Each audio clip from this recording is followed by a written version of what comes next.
Hey guys, we are excited about this Let's Talk About It series. And so we're covering some tough issues, and this is the toughest. There's no question. The podcast that we're about to do is going to cover the toughest issue.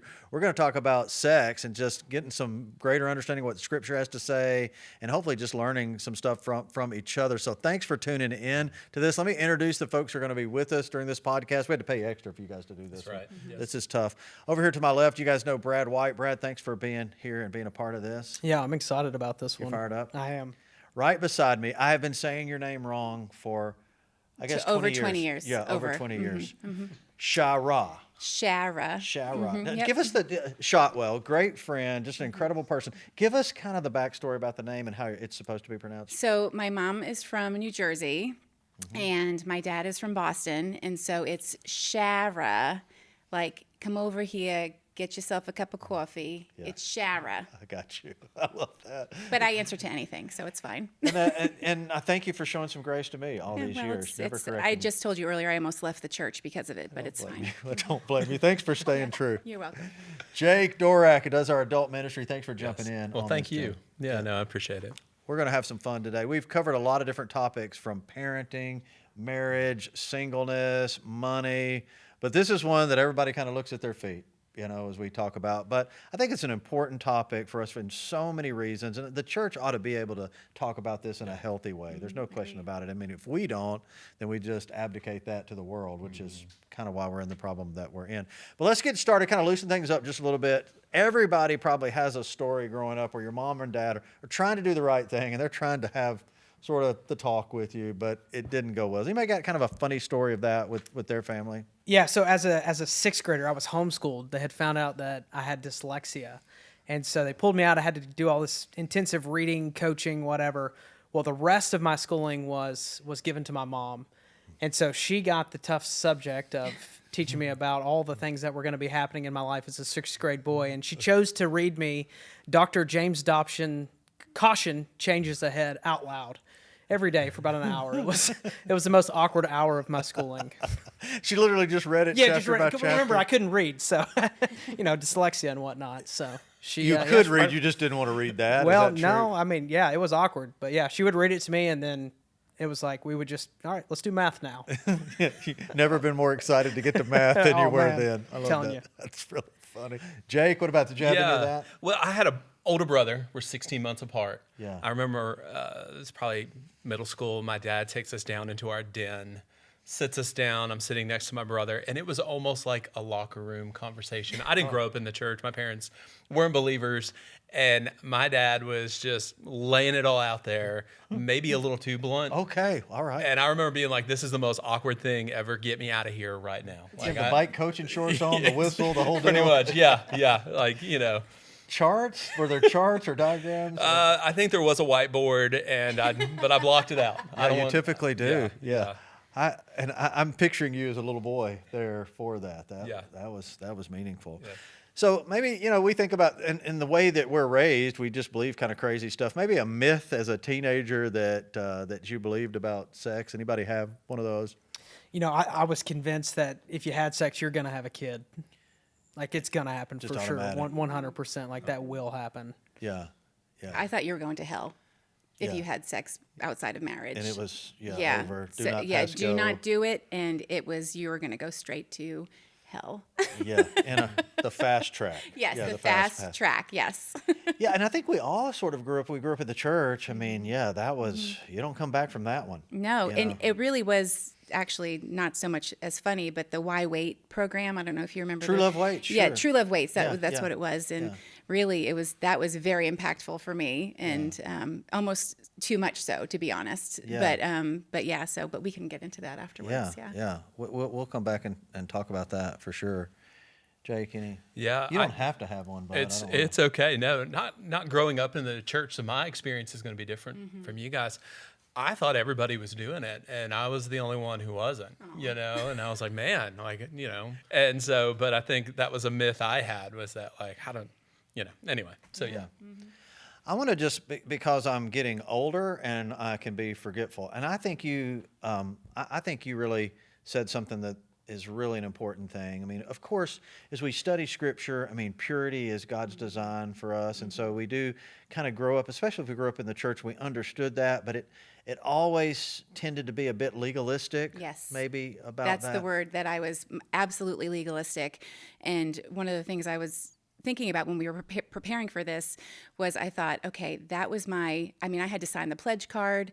You know, I was like, I am not having sex until marriage. And it stuck with me. And the legalism of it really, even though it was good and it did form my faith, I think of wanting to wait until I was married, it almost stunted me a little bit to where I was petrified and I couldn't enjoy, normal teenage things sometimes. And so it really was an interesting dichotomy, I guess, big word for me, but of, doing the right thing, but also feeling like, oh my gosh, if I step outside of this, then I'm a terrible person, that type of a thing. And so it really did form a lot of my years from middle school up until college, really.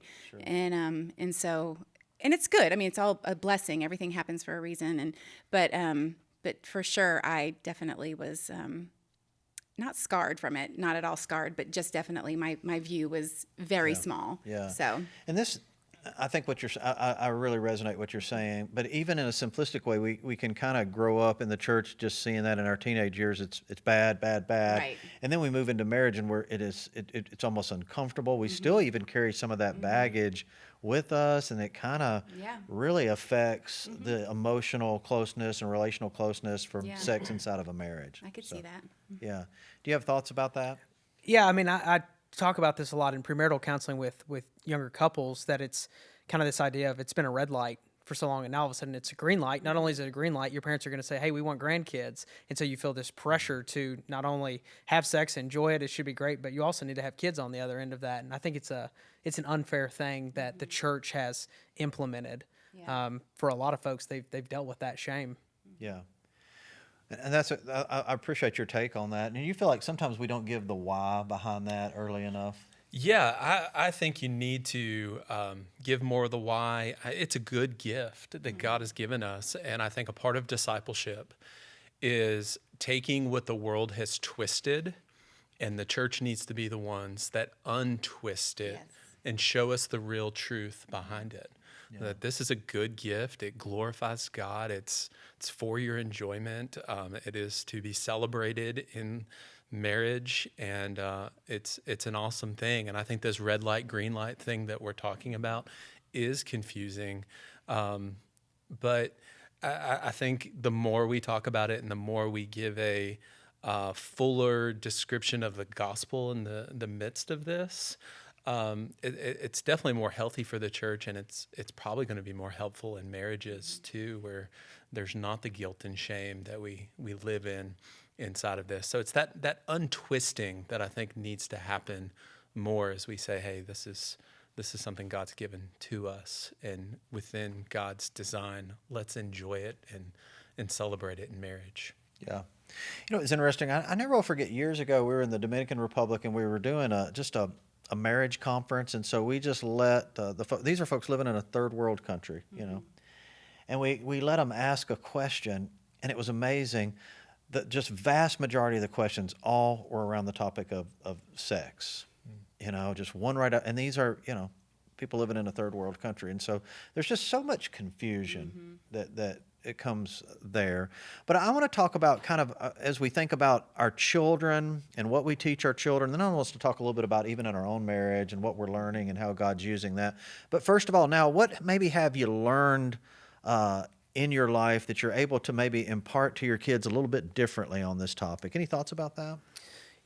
I think about this idea of the twisting and the untwisting, that Satan has done such a good job of manipulating this good gift that God created, and it has become so skewed as something that's dirty. And so to help our kids to understand that there is a right way and there's a wrong way, and it's not that God is trying to keep something from you, but it's operating in the best context, and it's a gift when you use it correctly. It's that old analogy of fire in the fireplace versus a fire that's out in the field. Fire in a fireplace is confined. It's wonderful. It gives warmth. It creates an environment. But fire in a field is dangerous, and that's really a picture of sex and explaining that there are two different sides to this coin. Yeah.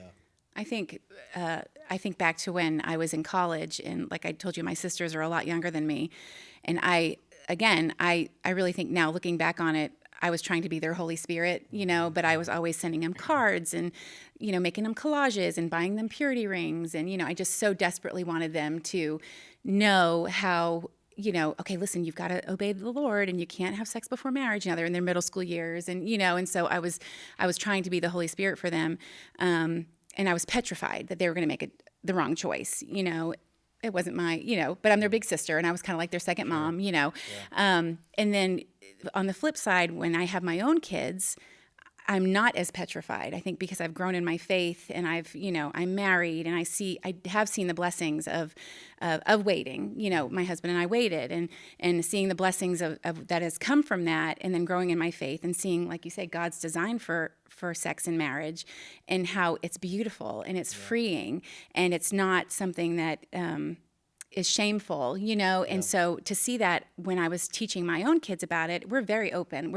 I'm an open family anyway. My parents were always open talking about stuff, but I was just really open with my kids and being like, listen, this is going to happen. You're going to have these feelings, but why does God tell us to wait? Yes, don't have sex until marriage, but why? And so, why does God, he'll bless you. He'll bless your future. He'll bless your future children, that type of a thing. And so I hope I imparted, that type of viewpoint for them, as opposed to just being like, well, God says you can't do it, so. And I think that's huge. Yeah. I know for us, Luke is 12. I know he's probably loving that I just said his name on this podcast, right? But at 10 years old, we're donating some of the twins' old baby things to a crisis pregnancy center. And he's helping me bring things inside. Mm-hmm. And he looks at me as we get back to the truck and he says, Dad, what is this place? And I was like, man, you really want to know? Mm-hmm. And that sparked us having a part of the talk, right? But for me, and it's what I've told him is, dude, I want you to be able to ask me anything, right. And I want to be able to talk to you about anything, and we're just going to get on the other side of it. But the same thing, we've got to be open. We've got to talk about it. We don't need to be afraid of it. Yeah. And then pointing back to God's design in all of this. Yeah, and the number one thing that I have through the years heard parents say on this topic, and I'd love to hear you guys speaking to this, they say, well, you know what? When we were dating or we were growing up, we made mistakes. So I don't feel like I have the high ground to talk to my kids about that. Totally disagree. Yeah. Yeah. Me totally too. disagree. Talk about that. So I think, and I'll just say this, and I don't think he would mind. My dad has made several mistakes, in and out of marriage, and so. But yet we talk about it as a family, and it's hard, and they're hard conversations.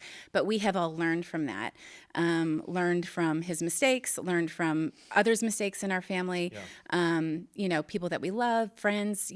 We discuss those things, because what happens is you can take from those experiences, and you can fashion what you think and what you believe, and then setting it aside or going side by side against what the Bible says and everything. Those are discussions that you can open up for you to be able to talk to your kids about it. The mistakes that people have made or you've made, or, whatever, that not even mistakes, experiences, and God can use those, I think, to his glory for sure, and to be able to really pour into other people. Yeah, so. Absolutely. Well, I think that idea breaks down too when you take that and apply it anywhere else. Mm-hmm. If my child's about to put their hand on the stove, and I have been burnt by the stove before, I'm not going to say, well, I can't speak to that, right? I'm going to do everything in my power to make sure they don't burn their hand, right? And so I think only in the area of sex, typically, do people come with that response. Again, it's the shame and the isolation that the enemy wants to move us to. Sure. Yeah. I think a biblical example of this is David. Mm-hmm. David makes a mistake with Bathsheba, right? Sins, and then sees moments in his family where he should have stepped up and made a moral judgment, but instead pulls back because of the shame. Mm-hmm. The enemy uses that in major ways. But I agree with you. Just because there has been some type of sin or failure doesn't mean you are disqualified from ever speaking truth into a certain situation. Yeah. And to kind of bring a little bit of what we've talked about, just some clear reminders, because we have parents that are listening to this podcast right now, and it's a tough topic in many ways. It's an important topic. Number one, it's important that we clearly teach the standard. God has a standard for moral purity, that we keep ourselves pure until marriage, but then we understand the why for that, because he wants what's best for us inside of marriage. But then also balancing that with just his grace, right, in our life, and understanding that, being open to have those conversations. And even as a parent, I'm not the standard. I'm pointing them. Right. I'm pointing them to Jesus. So I want to talk a little bit about marriage, just sex inside marriage. We're all married here, and so as we think about this, I mean, I think it's difficult, because Brad's point is good. It's been no, no, no, no, no, and now it's yes, yes, Yeah. yes. It's like, whoa, wait a minute, and that can be kind of weird, and it can cause some problems kind of early on in marriage. So have you ever counseled with anybody or struggled with folks that just kind of even wrestling with that or early on in their marriage? And Yeah, there's actually a couple that I met with recently, and really their story was they made a mistake early on. They got married, they committed to purity after the mistake, got married, and then it was that now it's a green light, and they just couldn't get there, and it was just a real struggle for them. And so it was the shame that was really keeping them locked up.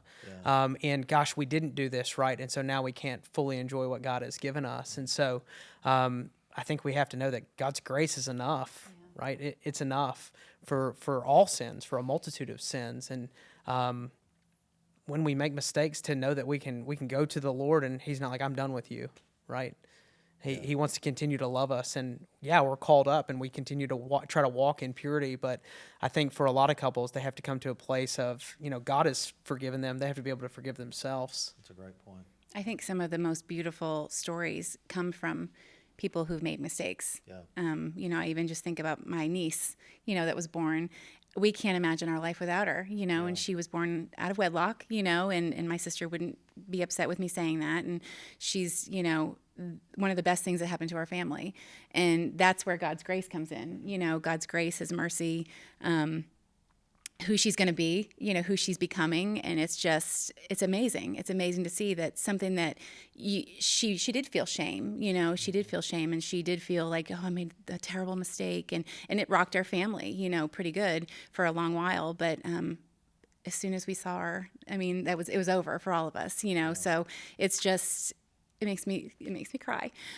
But it's, God works, he works through all of it. And I think that was one of the issues that I had, when I was younger. The legalistic part of it was just like, oh my gosh, life's going to be over. But now at 49 years old, God works through everything. Yeah. And he works through our sin. He works through our mistakes. And so really it's just surrendering to him, I think, all of it. So it's pretty cool.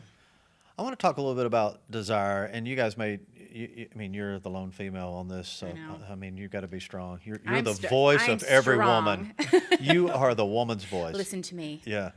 But desire, probably most would agree that desires are different. It's not like with a guy that,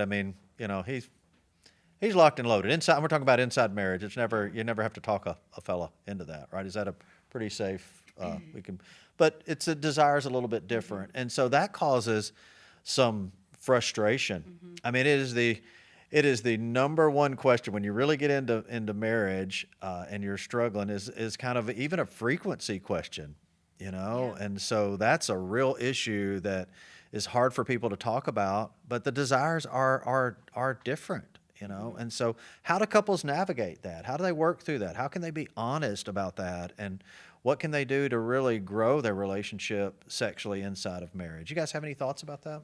I think one of the things that comes to my mind is something my dad said to me on my wedding day. He said, I want to give you a piece of advice. He said, sex starts in the morning. I was like, that sounds great. He's like, it's not what I mean.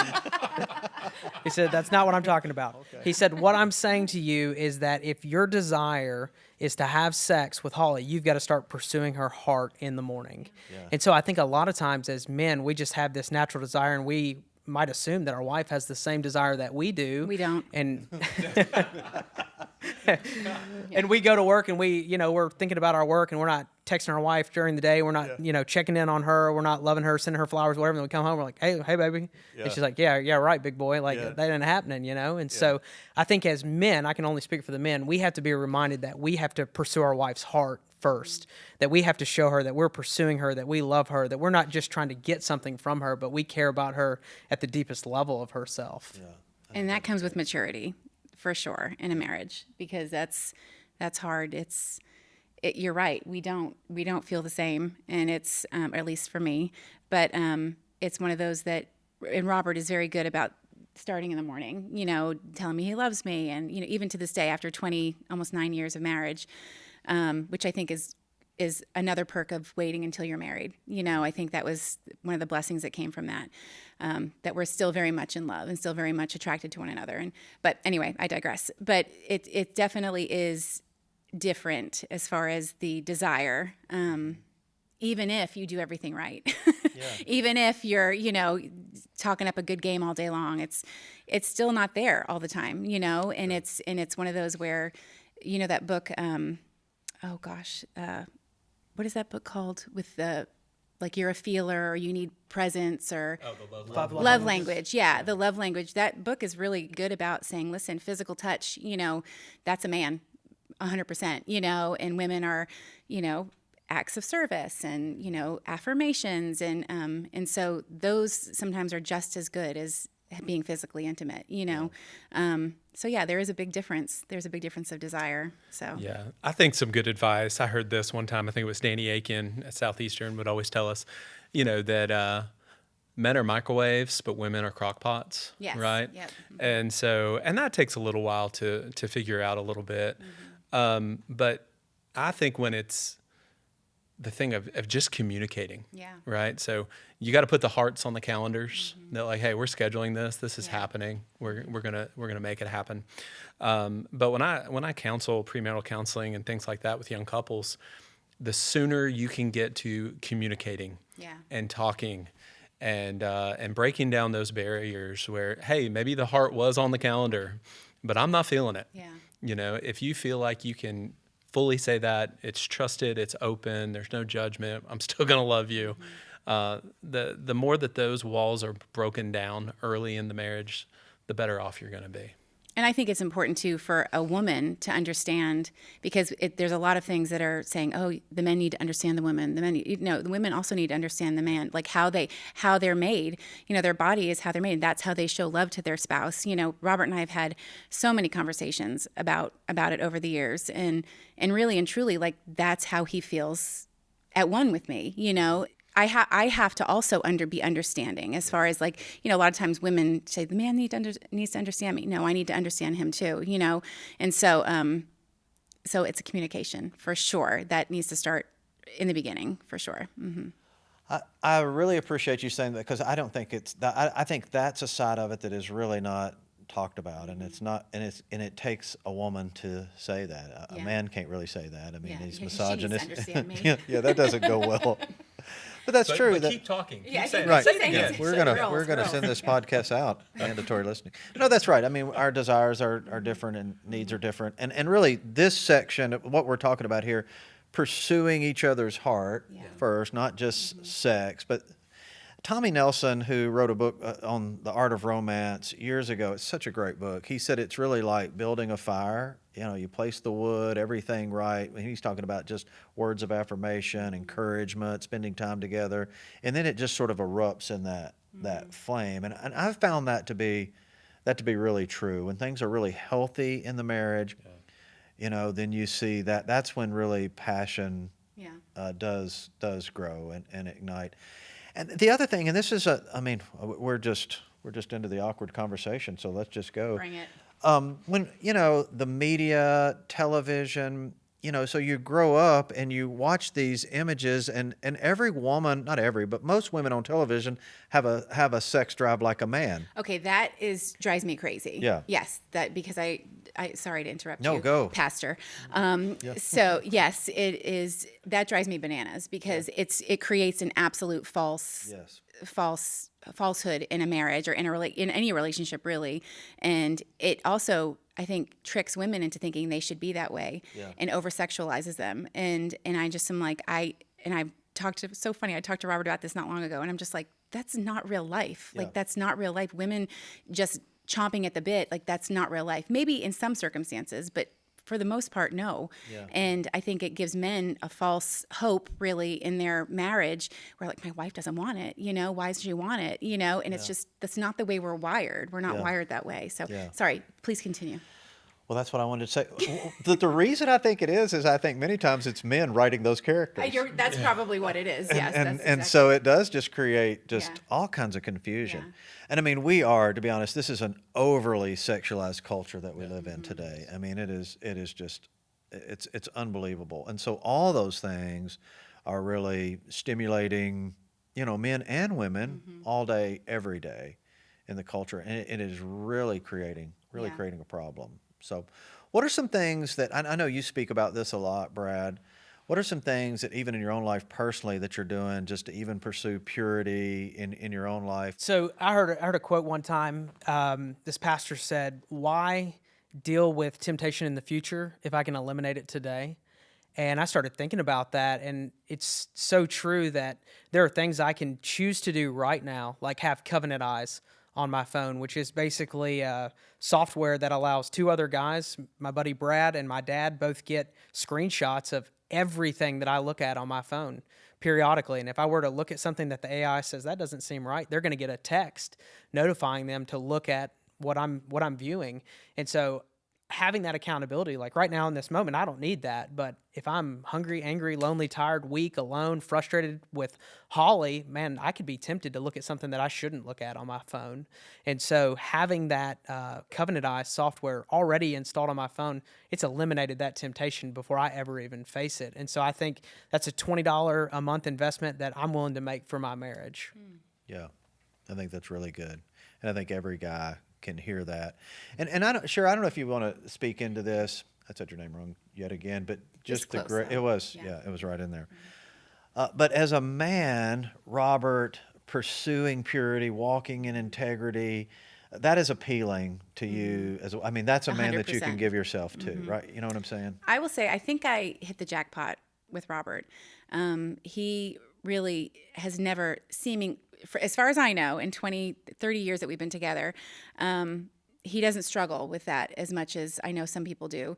And he's always told me, I prayed for my wife, and I wanted my wife, and only my wife. And so I think the Lord has blessed us in that, as well as our obedience. I think he blessed us in that. But I've never worried about him stepping outside or doing things. And if there was ever a question of something that I thought, well, maybe you shouldn't be looking at that or seeing that show or, whatever, he's like, you're right. You're right. So I've been blessed with that. That doesn't seem to be a huge issue for him. But that doesn't mean that Satan's not lurking around the corner. You know what I mean? And so it's one of those things where we just know we shouldn't watch this show. We shouldn't talk about that. He doesn't have social media. He refuses social media, But I'm thankful for that because, he doesn't see that daily temptation because it's so easy now on social media. So yeah, I'm so thankful for the blessing that he is for me. And he was able to teach our son, just even, maybe not even through words, because I'm the talker of the family, but, maybe through his actions, he was able to teach our son about purity that way and loving your spouse and only being your spouse, so it's. I'm thinking about men and women both who are listening to this, and maybe a guy who is maybe a little frustrated because that's out there, frustrated. And it could be multiple reasons why. But I know this, I think as we as men just pursue our wives, pursue purity, then I think that desire inside the marriage, it grows. Yes, 100%. What I'm saying? And so I think that's the track that we certainly can go down. But the gift of marriage, we think about biblical marriage and sex inside of marriage. Sex inside of marriage biblically it reminds us of this union. We've become one. Right? And it's refreshing. As you think about that, what else do you think the scripture teaches us about sex? This is good reminders for our people. Yeah, I put you on the spot there. I know you didn't did. No, I'm good with that. This may sound weird. I think on some level too, it's an act of worship. Yeah. It's an act of obedience, and it's something that you and your wife should say, "All right, we're going to go celebrate this, and this is going to be fun, and it's going to be awesome, and let's go for it, and we're not going to hold back, and we're going to thank God for it." And you know, you can think about it in other phases of your life and things like that. You know, like when you're dealing with your appetites and things like that, we think food is a good gift and we enjoy it. Now that can be twisted and it can be used in wrong ways, but this is something that God has given so that Katie and I can feel connected to express love and communicate to that in ways that words cannot. And it's a beautiful thing that, man, we celebrate. And we got 3 kids, and so I mean, you know. And I think too, you know, Amy and I have been married almost 35 years, you know, so that's a long time. But it is a reminder that sexual intimacy, it kind of refreshes and almost restores the relationship in some ways. And I mean, seeing that, you're right, it is a gift. It's a gift of God. And when it's right, it's great. And when it's wrong, it can be so damaging. So we have to handle it carefully. And even as we think about this concept, we were talking about it earlier with kids, we did all grow up like, you know, that's the scarlet letter, you know. I mean, Yes. you don't want to go there. The other side of that is the consequences. I mean, it's not like sexual sin is worse in God's eyes than any other, but there are consequences to it that really we can carry for a long time, because this incredible gift of taking 2 people together, uniting them as one. Let's kind of close this up. We've made it through this podcast. I'm not even sweating. No, I am, because it's 150 degrees in the room, but it has nothing to do with this. I think it's been very helpful, and I think it's just even as we think about with our kids, you know, have you had the talk? I always tell parents, it's not the talk, it's multiple talks, Yes, multiple 100%. talks about that, and don't be embarrassed, because if you don't do this, then somebody else is going to that doesn't have your same worldview. But I think even inside of marriage, talking about kind of where we are, you know, with sex inside of our marriage, and if there's any frustrations, those kind of things. I mean, that can be a healthy dialogue too that we have to have. But best advice you would give a young couple in this area right now? I mean, you have something you want to just rapid fire around the room here. Yeah, I think it comes back to communication, that we're open, vulnerable with one another, talking about where we're at, what our needs are, what our frustrations are, what our concerns are, and trying to talk about it from a place of we together and us, not from a place of I. It's not a place of selfishness. It's a 2-party commitment, right? And so, man, we together, let's work on this together. And so there's no condemnation. It's a place of love, a place of unity, a place of trying to encourage each other, challenge each other, but it starts with open, honest, vulnerable communication. Yeah. And do you feel, I kind of interrupted you a little bit, but I'm sorry. Do you feel sometimes the frequency thing we talked about, I mean, Jake's illustration, microwave versus a crock pot, I get it. I think everybody would agree with that. But sometimes a guy begins to feel, you know, he's frustrated. He might feel he's angry or feels shame, and he can't really talk about that. And it just compounds the problem sometimes to realize that, you know, my wife's needs are just different than mine. That doesn't mean that she's not, you know, attracted to me or whatever. It's just, it's different. We do need to understand that and kind of talk through that. Yeah, I think the danger in that is when that man stays in isolation in his frustration, because a man who is isolated and angry can talk himself into anything. Yeah. And so that is so dangerous. That's where we've got to have some accountability and have some other dudes around us to say, hey, man, you're an idiot. And let me talk to you and tell you why I love you. But let's have some honest conversation. Maybe we don't use the word idiot. Maybe not. I mean, I don't know, but I Sometimes mean, it's needed. if you want to go there, that's good. Oh, that's right. I think an advice I would give is to have fun. Because, was that yours? Yes. Okay, sorry. It's okay. I thought of it first. You win. You win. Thank you. To have fun, just because I know, like we had talked about in the beginning, you know, you go from red light to green light, you know, all of a sudden, and there is, especially somebody that was kind of legalistic like me in the beginning, you're just like, you know, what? You want to do what? You know, and I think, I wish I would have let go more sooner. sooner than I did, and because it's so fun, when you're married and you love each other and you're best friends, and I would just say have a good time. Just enjoy every aspect of it, And we're enjoying it now that it's empty nesters. So Your kids listen to this podcast. I don't so care. Yeah, It's so fine. that's- It's fine. yeah, even your daughter-in-law is on the set of the podcast. It's just She's used to it. She hasn't looked up in the last 30 minutes. She's still looking down. So it's crazy. What about you, Jay? Yeah. Well, so I agree. You got to communicate, have fun. Here's another one I think is really important, and that is just be honest. Yeah. There will be seasons, even as a man, so this might be too much transparency, where you are under a lot of stress, or maybe even you're going through a difficult season. I know, like when my parents passed away and there was a lot of grief, this was not something that I wanted, and so that's fun to talk about, right? But like there will be moments, even in a man's life, where he's not wanting to have sex. But if you're honest with your spouse about that, you're communicating and you're having fun, but you're also saying, hey, this is difficult for me right now. I think that brings that type of intimacy that even if the moment is not happening, you're still growing in that as a couple. And that's only going to build a foundation down the road where I think you'll have even better sex if you are doing these things. You are communicating, you're having fun, but ultimately you're being honest with each other. I agree. Yeah, that's great insight.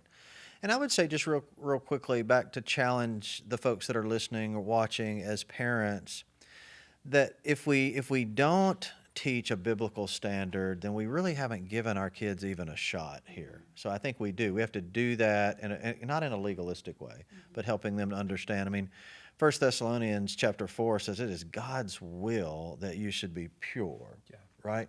That you should learn to control your body in a way that is holy and honorable, not like the pagans who do not know God. And so understanding God's will for us is what's best for us. It's what we would want if we knew ultimately what was best for us. I tell you, in over 30 years of doing marriage counseling, I cannot tell you how many couples sat down, and it's not even anything that I bring up. They just start talking about, if I could go back and do it over again, the mistakes that we made back then, they're really still affecting us now. It's heartbreaking to hear that. And I think that's what we want our children to understand. Help them understand the standard, help them understand why God created sex. It's not taboo, it's God's gift for us.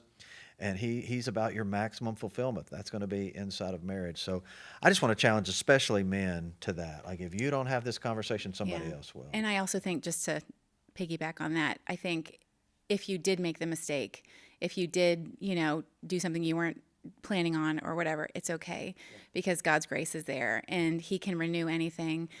He can restore anything. And sometimes it's even better, he's allowed you to go through something that now you're able to help other people. So Yeah. It's been something even in our own family. My mom got pregnant with me when she was 18 years old. She's a senior in high school, and that's not anybody's dream for their life, But I think about that now. I'm glad she made a decision to keep of course. me, and we talk about that. We didn't talk about that when I was a kid, but now it's always been a hard topic, even in our home. But yeah, I think about what a beautiful woman she is, and just how much she loves Jesus and what God has done in her life, And it's formed her faith yeah, too. So yeah. So it's just an important part. So just be courageous enough to have those conversations is a really important thing. Guys, thank you so much. This has been really good. Thank you. I loved what you had to share. And I hope you guys watching, I hope it was encouraging to you. I hope maybe challenging a little bit. And more than anything, it just sparks more conversations about this so that we can grow and just get healthier in this area. God bless you guys.